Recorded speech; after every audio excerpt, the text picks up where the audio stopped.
This news is co-sponsored by Pramod Jewellers and Gift Center, पारधीनगर, MIDC, Hingna road, Nagpur.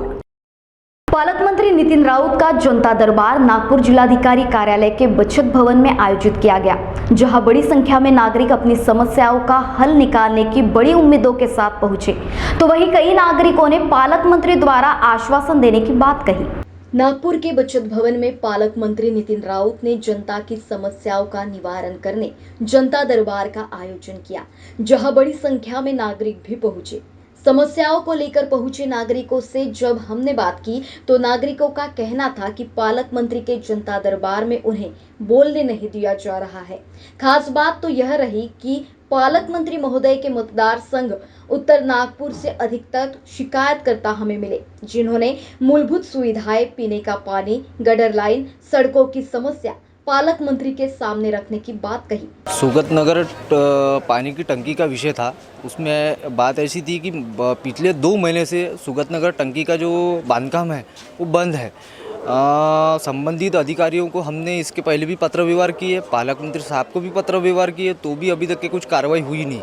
उसके बाद में जैसा OCW ने 6 महीने पहले से जो माड़ा, तारकेश्वर नगर, उसके बाद में समता नगर, कड़ू लेआउट, तक्षशिला नगर, इसमें उनने नई पाइपलाइन डाले हैं, तो भी 6 महीने से उनको अभी तक के जो लाभार्थी है उनको अभी तक के नल कनेक्शन दिए नहीं है। और वो जो कार्रवाई है वो कार्रवाई तुरंत करने को बोले थे हमने, पर अभी तक के कुछ किए नहीं। हमने पत्र व्यवहार करके भी हमारे पत्र का कोई जवाब आता नहीं है। अभी भी वो संबंधित अधिकारी जो है श्वेता बनर्जी मैडम, उनको अभी पालक मंत्री साहब ने बोले हैं कि तुरंत में यहाँ पे इनकी जो पत्र व्यवहार की है इनकी समस्या का निवारण करना चाहिए। तो अभी देखते हैं सामने में क्या होता है। पालक मंत्री साहब ने तो बोले हैं संबंधित अधिकारियों को, और अधिकारी क्या बोलते हैं अभी सामने में। कल से उन्होंने बोले हैं कि सोमवार या मंगलवार से पानी का टंकी का जो विषय है वो बांधकाम चालू करेंगे करके। हम जन आंदोलन करेंगे या उपोषण करेंगे। हमारी जो जनता है जो पूरी त्रस्त हो गई है, वो जनता के विषय पे हम जन आंदोलन पक्का करेंगे। पालक मंत्री ने 17.5 साल के बाद में पहला जनता दरबार लगाया, वो भी महानगर पालिका में 14 दिन के पहले डिस्कस हो गई थी। जो चर्चा करने के लिए हम लोगों को बुलाया उसके ऊपर में हमको चर्चा नहीं करने दे रहा। नागपुर महानगर पालिका की सुगत नगर की टाँकी 1.5 महीने से बंद है। उसके बाद में उसमें इंटरनल कनेक्शन लगाने को होना था, OCW ने लाइन डाली थी, वो उसके इंटर कनेक्शन नहीं मारे। जैसा वहाँ पर माड़ा है 1292 क्वार्टर, 100 टैंकर जाते हैं उस परिसर में। कड़ू लेआउट, तारकेश्वर नगर और समता नगर, उसके बाद में मलका कॉलोनी और भक्ति सागर नगर, यहाँ लाइन डाली है 1.5 साल से, परंतु अभी तक के जलवाहिनियाँ जोड़े नहीं, उसके दिशा निर्देश पे बोलने नहीं दिया। उसके बाद उन्हीं के मतदार क्षेत्र में SRA की स्कीम है जंगल में बनी हुई, ये लोगों को वहाँ पर बैठा लाद गया, लेकिन ना पानी की सुविधा है, ना गटर की लाइन की सुविधा है, और ना ही रोड की सुविधा है, और ना ही प्रकाश व्यवस्था है।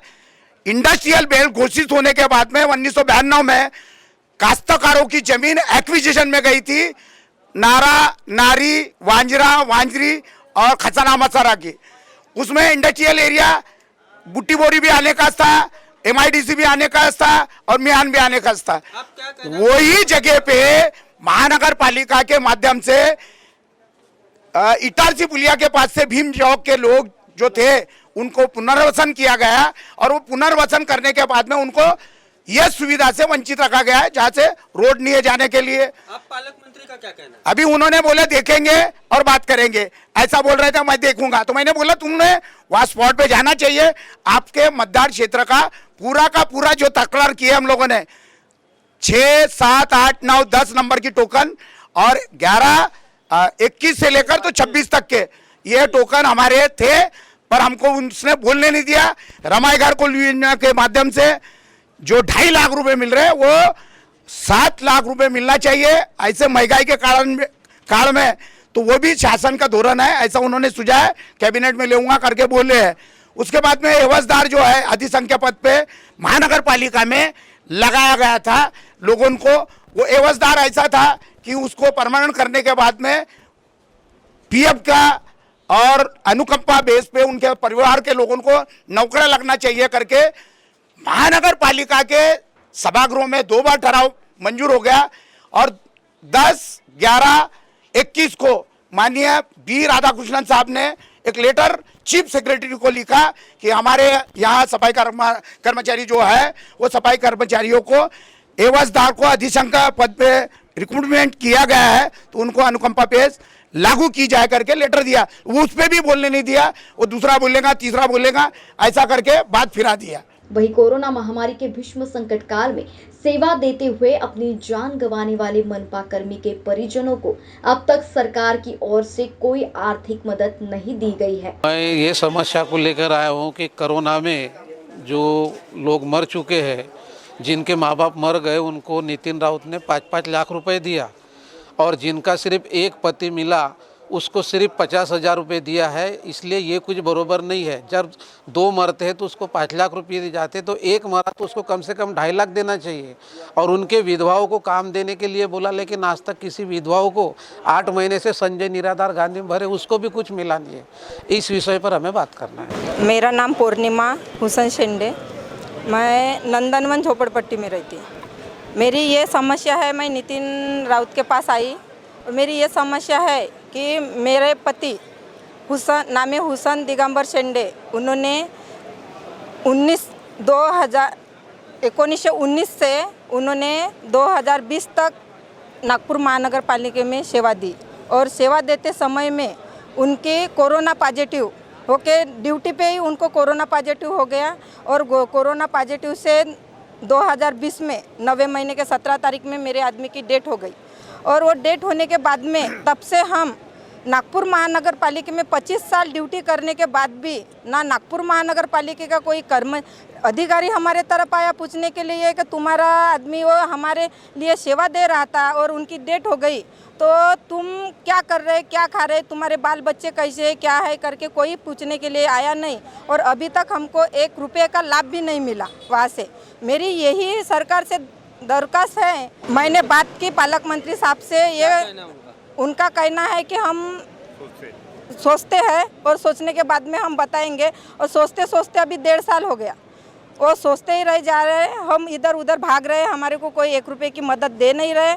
मेरा यही कहना है कि नागपुर महानगर पालिका में जब ड्यूटी कर रहे थे 25 साल से और उनकी डेथ हो गई, ना हमारे वारसन को ड्यूटी पे लिया, ना हमारे को ये नरेंद्र मोदी ने, केंद्र सरकार ने 50 लाख का जो मुआवजा गरीब लोगों के लिए देने के लिए बोले थे कि जो फ्रंट लाइन में काम कर रहा वर्कर नागपुर महानगर पालिका में या पुलिस कर्मचारी हो, या हमारी आस पूरी नहीं हुई। जब तक हमारे को लेटर नहीं आता कि हाँ ठीक है तुम्हारे को हम ये 8 दिन में या 15 दिन में आपको हम तुम्हारे को 50 लाख का सानुग्रह देंगे या तुम्हारे बच्चों को ये वारसान हक हम देंगे, ये करके हमारे को लेटर आएगा या हमारे को फ़ोन आएगा कि बोलेंगे कि नहीं तुम इधर उधर मत भागो, लिखित देंगे कि तुम्हारे बच्चों को हम वारसान हक दे के तुम्हारे लड़के को ड्यूटी पे ले रहे या तुम्हारे को 50 लाख सानुग्रह हम दे रहे, ये ऐसे करके वो हमारे को लिखित देंगे तभी हम अगर हमारे को ये समाधान होगा। नहीं तो हम इससे आगे भी बड़ी लड़ाई करेंगे, हम कोर्ट में जाएंगे, जहाँ जाना होगा वहाँ हम जाएंगे और अपनी लड़ाई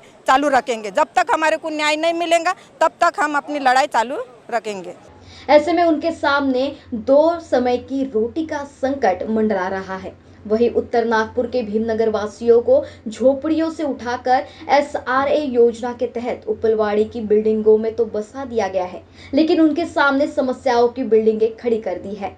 उपलवाड़ी वासियों का कहना है कि ना ही उन्हें पीने का पानी मिलता है, ना ही उन्हें पक्की सड़कें।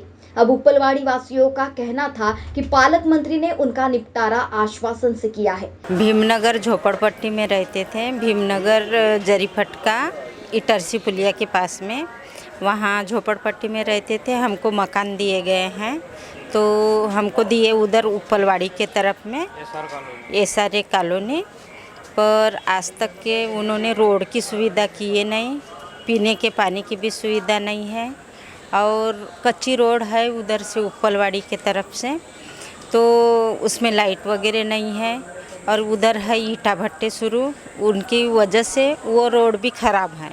हमको 4-4.5 साल होने को आए। बरसात में हमारी गाड़ियाँ बहुत बार स्लिप होती है, हमारे बच्चे गिर जाते हैं, हम लोग गिरते हैं, फिर भी अब रह ही रहे हैं। हाँ, हमने कई बार जानकारी दी, कई बार एप्लीकेशन लिख के दिए, अपनी समस्या लिख के दिए, पर अभी तक के कुछ भी कार्रवाई हुई नहीं। हम चाहते हैं कि हमारी सुविधा, जैसे हमारी रहने की सुविधा कर दिए वैसे आने जाने की सुविधा, पीने के पानी की सुविधा करके दे उन लोग। ये हमारी समस्या है। हम इतने दिनों से इसी को लेकर के, अभी बरसात में तो और ज़्यादा तकलीफ हो जाती है। बच्चों की स्कूल की बसें नहीं आ पाती वो रास्ते के कारण से, तो बच्चे पढ़ने जाते नहीं, फिर बरसात भर घर में रहते हैं। मैं शंकर गार बोल रहा हूँ। मेरी मिसेस कोरोना काल से गुजर गए। मैं जिस उम्र से जनता दरबार में आया था, मेरे को कुछ काम को जी मिला नहीं कुछ है, और मेरे को सारा मेरे को निर्णय चाहिए मुझे गरीब कल्याण पैकेज का। अब सवाल वही अपनी बधाई की गाड़ी राहत की पटरी पर लाने पालक मंत्री के जनता दरबार में पहुंचे जनताओं की समस्याओं का निपटारा पालक मंत्री महोदय करते हैं या सिर्फ शिकायतें फाइलों में ही रहती है। हमारा इस खबर को दिखाने का यही मकसद है कि प्रशासन द्वारा अधूरे पड़े कार्यों की धरातल में पूरा किया जाए ताकि नागरिक अपनी मूलभूत सुविधाओं से वंचित न रह सके। महाराष्ट्र टीवी 24 के लिए पारस बैसवारे, नागपुर। क्या आप भी झड़ते बालों से परेशान हैं? तो देर किस बात की, गंजे सिर पर बाल वापस लाने का एकमात्र तरीका। अब आप भी बदले अपना लुक हेयर ट्रांसप्लांटेशन करा के।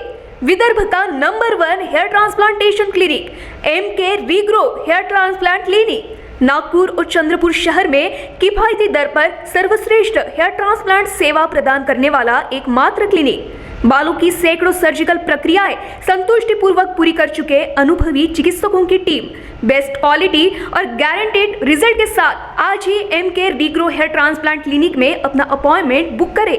संपर्क करें 9699658779। हमारा पता Siddhesh Sai apartment Sakkardara Nagpur and Janata college square civil line Chandrapur.